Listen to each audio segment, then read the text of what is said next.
Our speaker is part of the country's newest batch of lawyers. She took the bar in 2019 after obtaining a Juris Doctor degree from the University of the Philippines College of Law.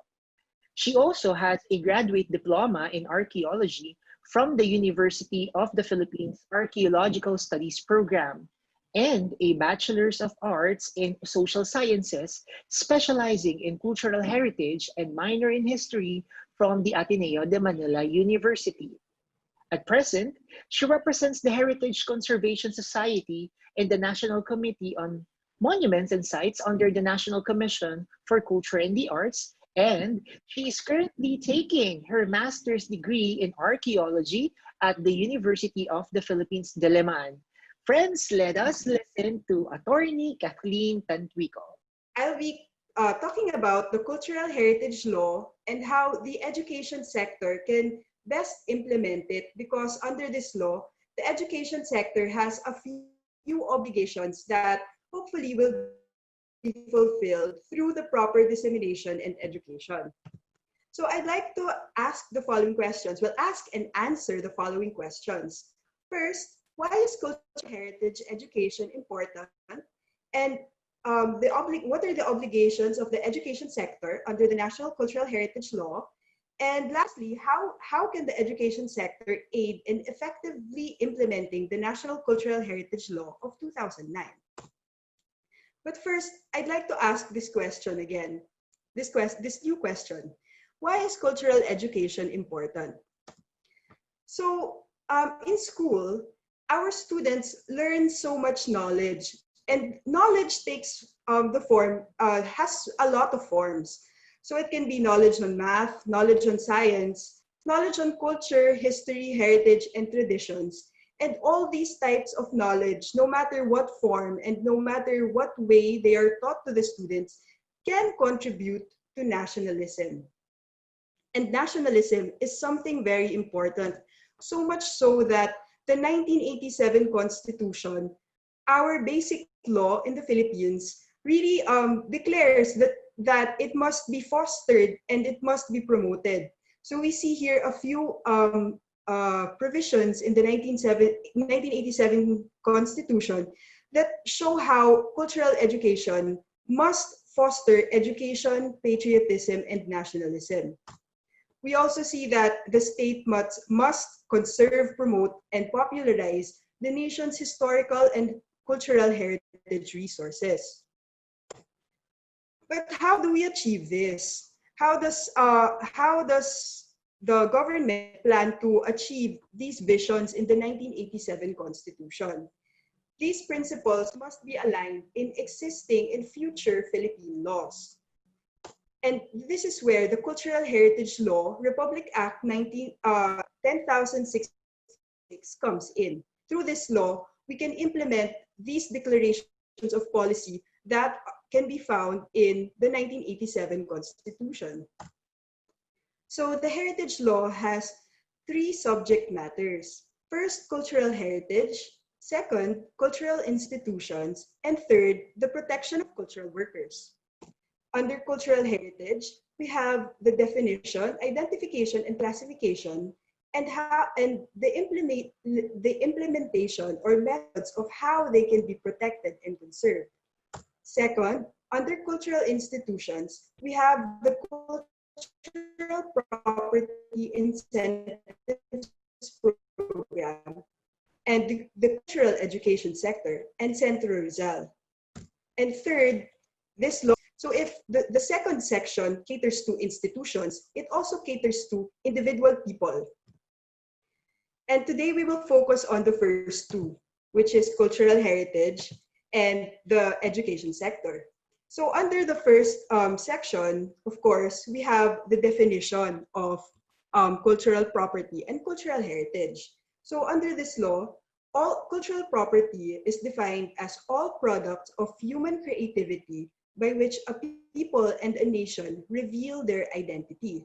So we see in this photo that these are the Banawe rice terraces. So we see in this photo that without human intervention, without the intelligence of our prehistoric people, Filipinos, there wouldn't be these rice terraces, and this system of farming wouldn't exist.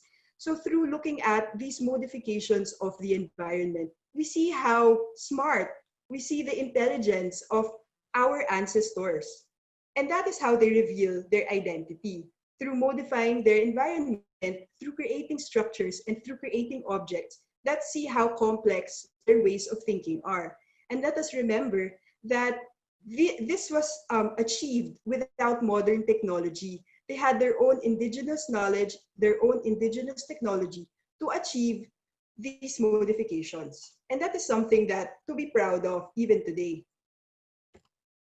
And if we take these cultural properties as a whole, they comprise our cultural heritage, which is defined in this law as the totality of cultural properties preserved and developed through time and passed on to posterity. Let us remember that all these cultural properties were here even before we were born, even before our fathers and grandfathers were born.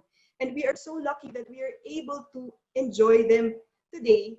And it is our responsibility to ensure that the next generation them today. For example, let's look at this house.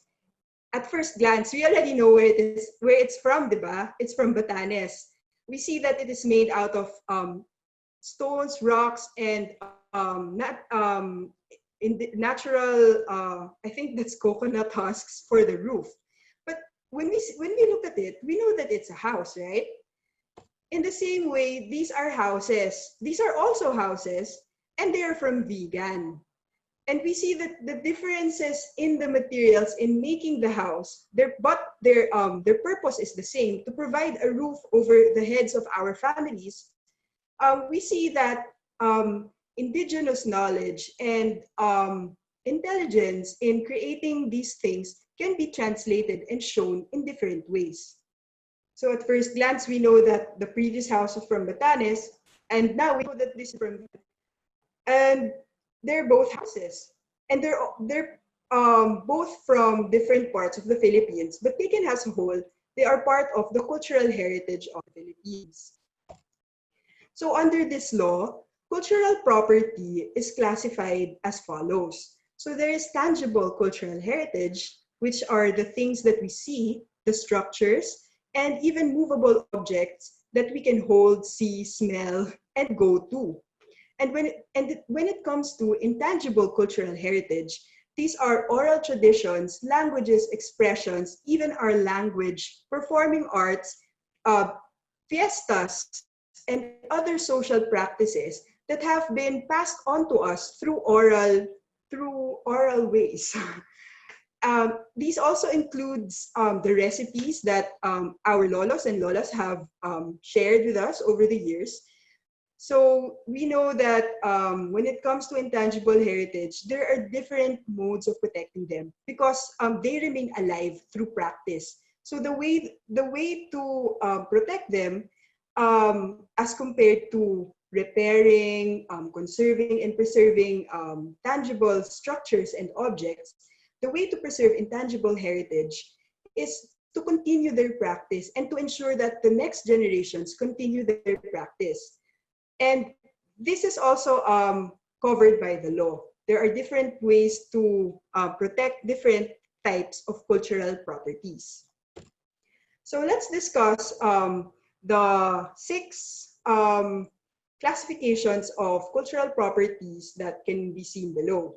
So first, we have national cultural treasures. So as defined in this law, national cultural treasures have outstanding historical, cultural, artistic, and scientific value to the whole Philippines.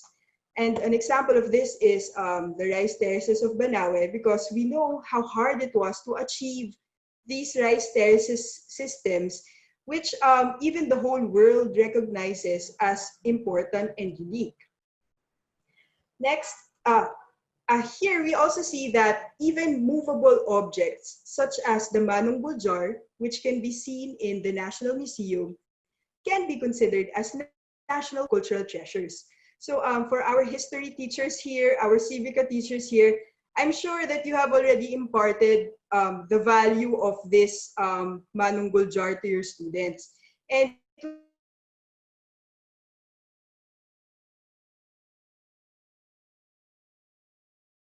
so it is a national cultural treasure, declared as a national cultural treasure. Next, we have important cultural properties. So these are properties, cultural properties that have exceptional cultural, artistic, and historical significance to the Philippines as determined by the National Museum or the National Historical Commission of the Philippines. So an example of this is the St. John the Baptist Church Complex in Albay. So hello, good morning to our viewers from Albay. This church here is an important cultural property as declared by the National Museum and the National Historical Commission of the Philippines. Next, we have World Heritage Sites. So when it comes to World Heritage Sites, we have to recognize that it is not only the Philippines that gives value to these heritage sites, but also the whole world as declared by the United Nations Educational, Scientific, and Cultural Organization, or UNESCO, which is based in Paris, France. So in the Philippines, we have a lot of World Heritage Sites that the whole world recognizes as significant to World Heritage. An example of this, apart from the rice terraces of the Cordilleras, as previously shown, is the Mag-aaral Church in Mag-aaral, Iloilo. So there, in the front of the church, there is a marker that declares it as such. And at the same time, the Mag-aaral Church is also a national cultural treasure. So they can have multiple values as declared by the appropriate cultural agencies. Next, the next three categories have something to do with their historical value as declared by the National Historical Commission of the Philippines. So these are national historical shrines, which are spaces that have historical significance.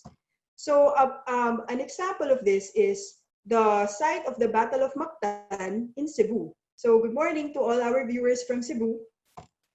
Next, we have national historical monuments, which are monuments or statues that honor certain figures in Philippine history, as declared by the National Historical Commission of the Philippines. So the best example for this is the National Monument of Rizal in Luneta Park. And lastly, we have national historical landmarks, which are spaces or structures that are associated with events or achievements significant to Philippine history, again, as declared by the National Historical Commission of the Philippines. An example of this is the Bagakay Liloan Lighthouse in Cebu. Good morning to all our viewers from Cebu. So, and when it comes to intangible cultural heritage, again, these include practices or songs, dances, rituals, fiestas, even our language that we cannot see, we cannot touch, we cannot feel, but we can practice. And it is through these practices that they are kept alive. These also include traditional craftsmanships and weaving. For example, to our viewers in Ifugao, this is a photo of the Mumbakis performing the hudhud, which is a traditional epic, and this is also a ritual at the same time, which, if I remember correctly, the Mumbakis perform if they are praying for rain or good omens. Next, another one is the traditional weaving practices of the weavers from Lake Cebu. This is I think Tibuli, a woman weaving tinalak, or the dream weavers as was popularized previously. So now that we know the categories of cultural heritage, it is also important to know the national agencies that are tasked with managing and taking care of these cultural properties. So when it comes to cultural and natural property, we have the National Museum. Cultural and natural property includes artifacts, archaeological artifacts, and even historical structures, such as the Manila Cathedral, etc. And then when it comes to books, old books, books that are more than 50 to 100 years old, we have the National Library. And when it comes to Philippine history, we have the National Historical Commission of the Philippines. The National Archives caters to old documents, old public documents that are more than 50 years old. So these are the birth certificates, cedulas, and other public documents that have historical value. Performing Arts, the Cultural Center of the Philippines, and lastly, the Komisyon ng Wikang Filipino when it comes to language. So it is these, take note of these cultural agencies that cater to all kinds of cultural properties, because we have to remember that different types of cultural properties have different management styles, and there are different ways to cater to them, to take care of them. So, which agency has the capacity to declare cultural property? Sino ba yung mga nagde-declare ng mga yan? How can they get declared? We will be discussing this today. So for the first two categories, any person, any interested party, including you and me, can file a petition to the appropriate government agency, those 6 government agencies, or the NCCA that I have, the 6 government agencies that I have previously shown, or the NCCA. They can file a petition there to ask them to grant the specific cultural property, the declaration, as national cultural treasures or important cultural property. So of course, the petition must have a justification why you think it is significant to the whole Philippines. Yan. So, bale, pwede tayong mag-petition, pero sila pa rin yung magde-decide. Pero pwedeng manggaling sa atin na sa tingin po natin, important to para sa buong Pilipinas, kaya sana po igawaran niyo po ng titulong National Cultural Treasure or Important Cultural Property. Pagdating naman po sa World Heritage Sites, hindi po yung Philippine government yung nagde-decide niyan. Yan po yung UNESCO. Sila po yung, mahaba po yung proseso para maging declared as World Heritage Site. Pero yung governing body po dyan, yung UNESCO, United Nations Educational, Scientific, and Cultural Office, which is based in Paris, France. Yan. Tapos sa huli pong tatlo, since ang involved po dyan yung historical value ng isang shrine, monument, or landmark, yung National Historical Commission of the Philippines po, yung nagde-decide kung bakit po kailangan i-declare as National Historical Shrine, National Historical Monument, National Historical Landmark, ang isang shrine, monument, or landmark.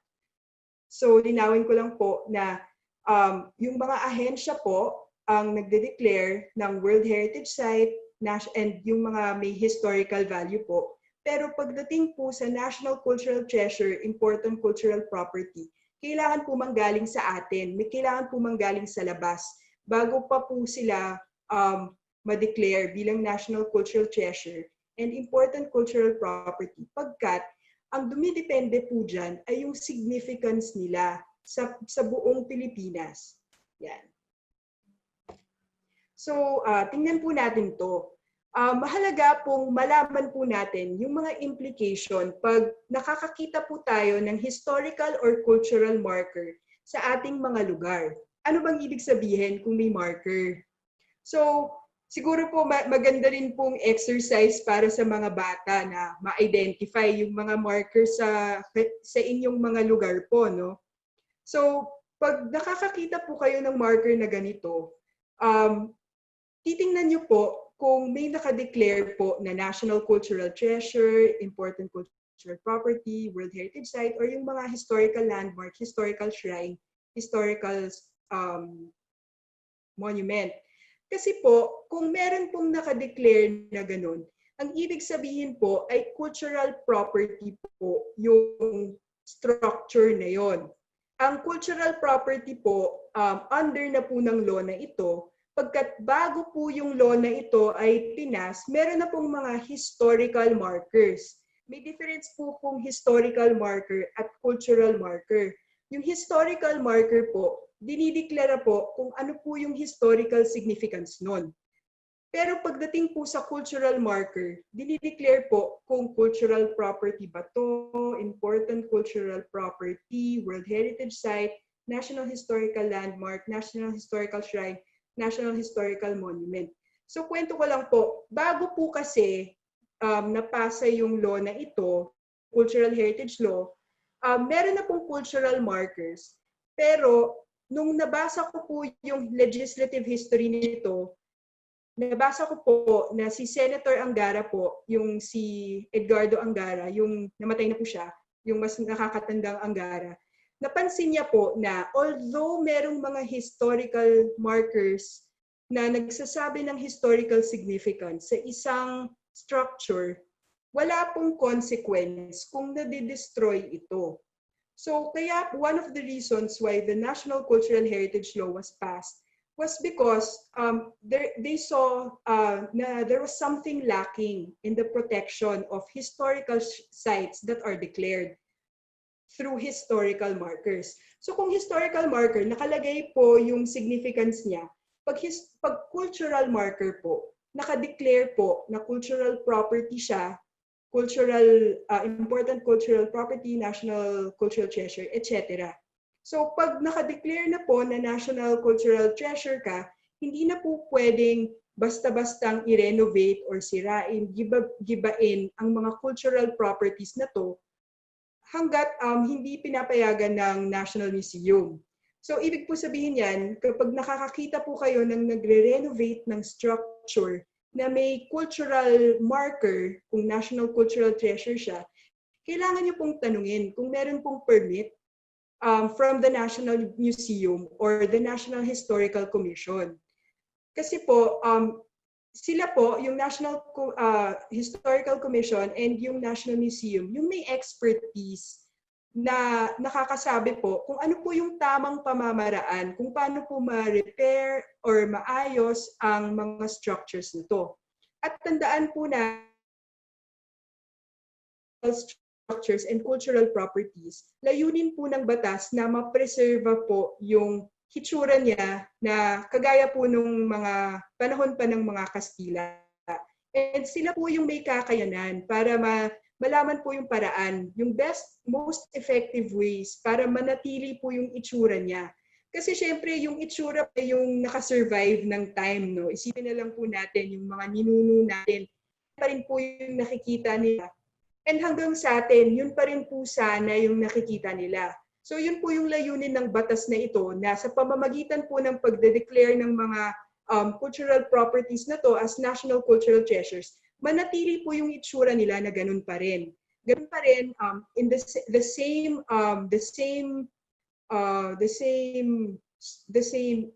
image, yung the same na itsura. Kung ano po yung na-enjoy ng mga ninuno natin, yun pa rin po sana yung ma-enjoy natin. And yun din po yung ma-enjoy sana nung next generation sa atin. So, importante po na alam po nito ng ating mga bata sa paaralan, pagkat sila rin po yung makaka-report kung meron mang mga intentional destruction. Sila rin po yung mga makakasulat sa mga mayor na kung may napapansin po silang kakulangan sa pangangalaga sa mga ito. Yan. So, ngayon po na alam na po natin kung ano po yung mga cultural properties and ano po yung mga declared na cultural properties, what are the obligations of the education sector under the National Cultural Heritage Law? Dalawa po yan. Ayan. So, under siya ng cultural education under cultural institutions. So dalawa po yung objectives ng education sector under the Cultural Heritage Law. First is to incorporate national cultural treasures and important cultural property in the basic education system. So para po sa ating mga guro, maganda po na ma-identify po natin ang mga national cultural treasures and important cultural property sa ating mga lugar, sa ating mga province, sa ating mga barangay, sa ating mga munisipyo. Madali naman pong i-search sa internet ng list ng national cultural treasures and important cultural property.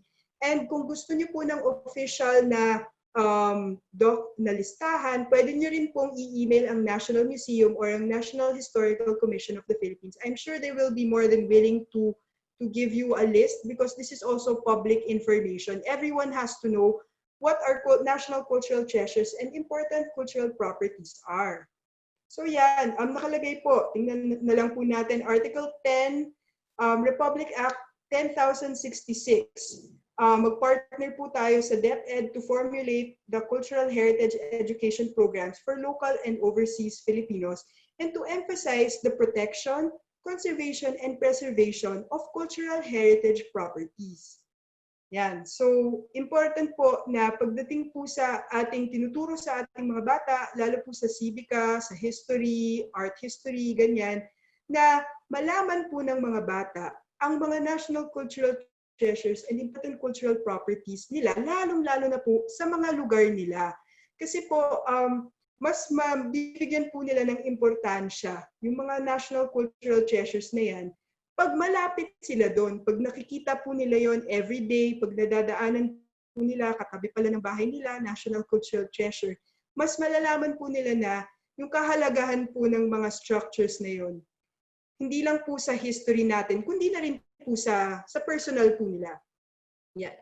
And ang second obligation po, Section 39, Article 10, Republic Act 10,066, kung gusto niyo pong tingnan mamaya, ang Cultural Heritage Education Program. So siguro po ang DepEd and ang NCCA, meron po silang mga Cultural Heritage Education Programs na dinidisseminate po nationwide. So, pero hindi rin po natin kailangan hintayin na magkaroon po ng centralized education program. Lahat po tayo as mga guro, pwede po tayong mag-formulate ng mga lessons na nagtatalakay po ng protection, conservation, and preservation of cultural heritage properties. And nagsisimula po yan sa pinakasimpleng bagay. Katulad lang po ng ang pagvavandal, na masama po ang pagvavandal sa mga cultural heritage structures. And syempre po, pagdating po sa intangible cultural heritage, importante po na buhay po ang ating ang wika natin, ang farming techniques natin, ang mga traditional knowledge na ipinapasa po ng mga ninuno natin, ng mga nanay, ng mga tatay. Kailangan po aware po yung mga bata na if their parents have been imparting this indigenous knowledge to them, it is also their responsibility to impart such knowledge to their friends and eventually to their own children.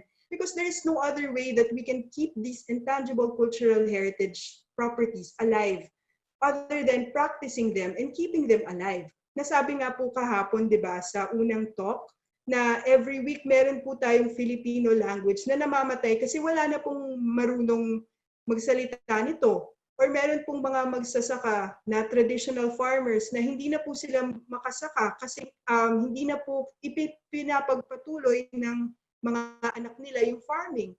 Ang farming po, part po yan ng ating intangible cultural heritage. And importante po na it is kept alive over the years para naman po ma-enjoy din po ng next generation yung traditional practices and intangible cultural heritage na na-enjoy po natin ngayon. And syempre, at this time po, importante din po na mag-isip po tayo ng instructional materials na nagko-connect din po sa cultural heritage education para po meron pong way para ma-connect din po sa culture ang mga ibang mga subjects natin. Yan. And of course, visitation, public accessibility, and information dissemination on designated local cultural properties. So since hindi pa po tayo pwedeng mag-field trip ngayon, mas importante nga po, since hindi nga po natin ma-access yung sites ngayon sa mga panahon ngayon, na makahanap po tayo ng ibang paraan, ibang virtual na paraan or photos o maghanap sa dyaryo or existing books ng mga photos ng mga ating mga cultural treasures. And this is also a way by which cultural education at this time is kept alive even if we don't have access to the sites. Yan. Marami naman pong mga online efforts ang National Museum, ang National Historical Commission of the Philippines. Tinignan ko po isa-isa yung mga Facebook nila. Buhay na buhay naman po yung mga online efforts nila para mabigyan pa rin po ng access ang ating mga mag-aaral sa mga cultural education materials na to. Importante din po na ini-engage po natin yung mga ahensyang ito para makikita po na actively tayong nagpa-participate sa dissemination of information on cultural heritage education. Yan. So, summarize ko lang po. Kailangan po, under this law, it is the obligation of the education sector to incorporate these national cultural treasures and important cultural properties in the basic education system, and to emphasize po talaga the protection, preservation, and conservation of cultural heritage. So now, ang nasagot na po siguro natin yung first two questions. Ngayon po, ang last question ko, how can the education sector aid in effectively implementing the National Cultural Heritage Law of 2009? Pero before that, another hypothetical question. Limited po ba yung cultural heritage sa mga declared under the national law? As in, hindi ba cultural heritage yung mga declared na national cultural property? Pero kung hindi declared, ibig po ba sabihin hindi siya cultural heritage? Tingnan po natin yung definition ng cultural heritage sa law na to. Ulitin ko lang po, it is the totality of cultural property preserved and developed through time and passed on to posterity. Wala naman po diyang nakalagay na declared lang. So, ibig sabihin, the answer to the question is no. Cultural heritage depends on the value that a certain people attach to material things and even intangible knowledge, thoughts, practices, and arts. So, pagdating po sa cultural heritage, as I said yesterday, mahirap pong i-define yan. Pero ang important po, dyan sa cultural heritage, ang significance, ang meaning na ina-attach po ng isang tao sa material objects. So, marami pong levels ang cultural heritage. Meron dyan pong personal level. So, kunwari po, meron po tayong historical church sa ating barangay. So, kunwari, ako taga-barangay doon. So, para sa akin, yung historical church na yan, diyan po ako bininyag. Diyan po kinasal yung mga parents ko. Diyan po kami nagmamass every Sunday. Mahalaga po sa akin yan. Pagkat diyan po ako lumaki eh. So personal, yun po yung personal meaning sa akin. Eh pag pareho po yung meaning na binibigay noon sa isang komunidad o sa isang pamilya, yun na po yung parang community meaning doon.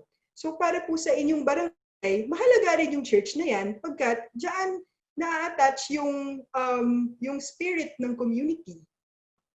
Eh kung isang buong probinsya po, yung pareho po yung ibigay nilang significance dyan, edi yan na po yung tinitingnan nating community significance on a different level. O, tingnan niyo po, yun yung church sa may, I forget the name of the church, pero dun sa Mayon, yung na-bury nung eruption. Tapos, kung ang buong rehiyon naman, ang nagbibigay halaga na yun, regional significance na yan. Hanggat buong Pilipinas na po yung nagbibigay ng significance doon po sa church na yan, yan na po yung national significance. Pero kahit po hindi na de-declare ang isang heritage site, ang isang site, kasi hindi po pang national yung significance niya, pero pang personal po, pang communal, cultural heritage pa rin po yan ng bata, ng isang individual at ng isang komunidad. Kaya tingnan natin yung examples na ginawa ng ating mga ibang munisipyo. Hindi pa man na-declare as national cultural treasures, sila na po mismo through their own sangguniang bayan, gumawa po sila ng ordinance para i-declare po ang isang archaeological site as a municipal cultural property and tourism site. So, ang point ko lang po is, even if the national government, through this national law, does not declare a certain site or a certain cultural property as a national cultural treasure, even the local government units, through its lawmaking bodies, can create ordinances that recognize them as local cultural properties and local cultural treasures. Because the significance of these structures is really evident in their hearts and in their own municipalities. So, tingnan po natin itong ordinance na to. Municipality of San Jose, Occidental Mindoro. Good morning po kung meron po tayong mga viewers from there.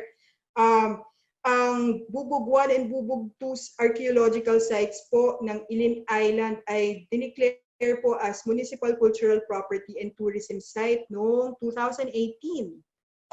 And sa Ilocos naman po, sa mga viewers po natin from Ilocos, sa San Nicolas, Ilocos Norte po, meron pong municipal ordinance noong 2016 na nagde-declare kay Nana Paul as a living treasure of Ilocos, San Nicolas, Ilocos. Si Nana Paul po, nakita ko lang po sa pictures, siya po yung eldest na pottery maker sa kanilang bayan. At hindi lang po yun, dineclare po siya as living treasure. And siya po ay ginawang maestra para po sa isang pottery making sa mga elementary and high school. So pinasok din po sa curriculum, sa educational curriculum, yung pagpapottery. Since nakita nga po nila, nakakunti na lang po yung mga marunong gumawa ng traditional pottery sa mga places nila, no? So ang ginawa po nila, so ngayon, since mandatory na po sa education and high school yung pottery making, mas marami na po yung marunong mag-pottery making. Hindi na po nag-iisa si Nana Paul at naging maestra pa po siya. And napakaswerte po ng mga bata kung naturuan ni Nana Paul pagkat kitang-kita po yun. That is the best example of how oral traditions, how intangible heritage is passed on to the next generation. Yan. So, isa pa. On San Nicolas, Ilocos Norte na naman, sa mga Ilocana po nating mga viewers, meron po ulit na resolution na nagde-declare po ng isang area sa San Nicolas Poblacion as a heritage zone or historic center. So hindi na po nila hinintay yung national government. Pinangunahan na po nila as local government ang pagde-declare po ng isang site as a heritage zone or historic center. So makikita po natin na kahit po yung lokal na government, kaya po nilang mag-declare ng mga cultural treasures na yan. Yan. Pero kung sa tingin nyo naman po na meron pong mga cultural properties sa inyong bayan that deserve national recognition, ito po yung proseso na sinasabi ko kanina. Pag nag-file po ng petition sa NCCA. So isa-isahin po natin yan, ha. Ang owner, stakeholder, or any interested person files a petition with the NCCA. So ang owner, if for example, owner kayo ng historical house, or interested person, kung residente po kayo ng barangay na yun, ng municipality na yun, pwede po kayong mag-file ng petition sa NCCA. NCCA, National Commission for Culture and the Arts, based in Intramuros, Manila. So pagdating po sa NCCA, nire-refer po nila yung matter sa appropriate cultural agency. Yung appropriate cultural agency, yun yung National Museum, National Library, National Historical Commission, etc.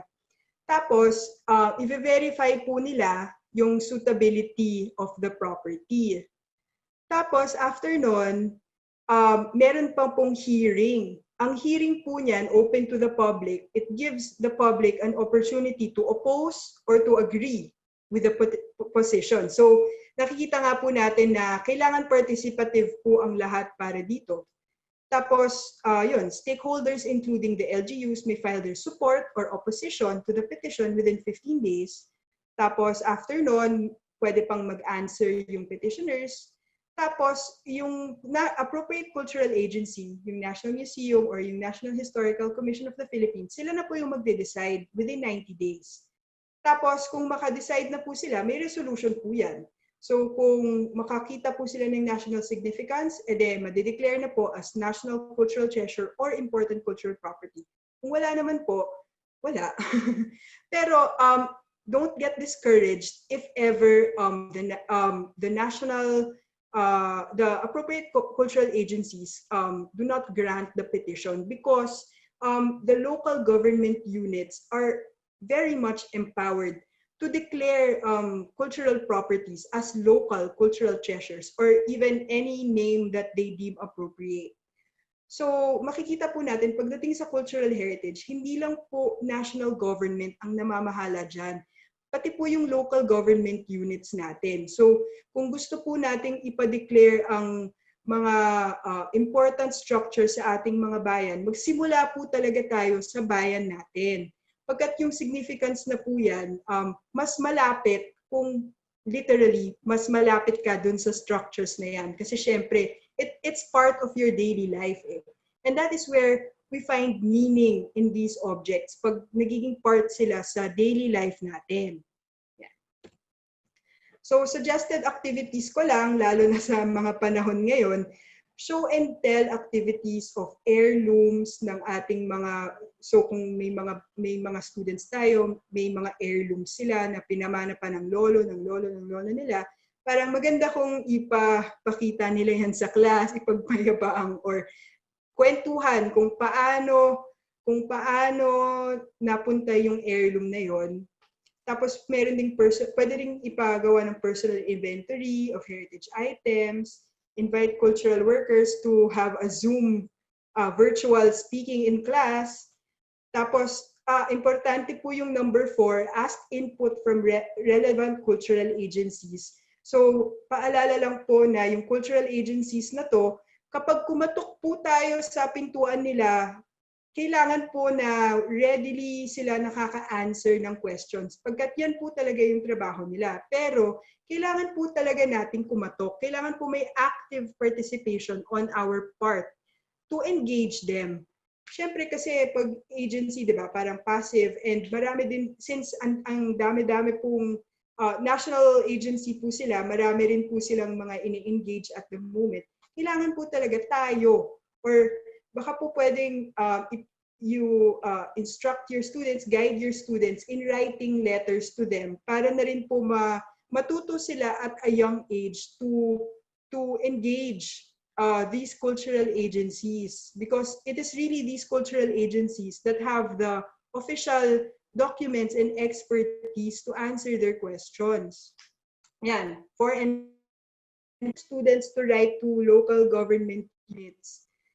So, at a young age, sa tingin ko po, the best way for students to be aware of how to protect their heritage is to engage their local government units. Write a letter to the mayor saying na, Mayor, meron pong heritage house sa may amin na hindi na po napapangalagaan. And I think it's important kasi po dyan po na pinanganak yung lolo ko or yung pinsan ng lolo ko. And of course, the significance must come from any interested person.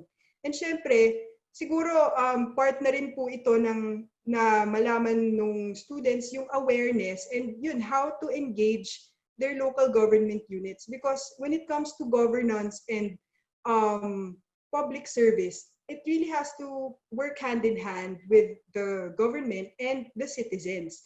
So if at a young age, alam na po nila na kailangan pong pangalagaan ng isang heritage house and kailangan pong i-engage yung mayor para malaman nila ang pangangailangan nito, edi na i-instill sa ating mga students. Yan. And finally, number 6, since alam na po natin yung pamamaraan para po ma-declare ang isang cultural property as national cultural treasure, encourage po natin sila na mag-write ng petition.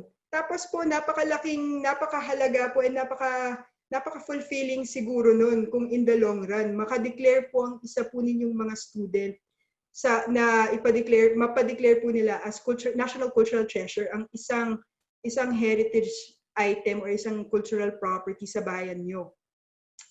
Yan. So if this is achieved, sana po ma-inform ako para po malaman ko rin po na nagbunga po yung challenge or yung suggestion ko na to. Yan. So as a parting note po, I just want to reiterate, these are the government institutions that are readily available, that should be readily available to aid all of us as teachers to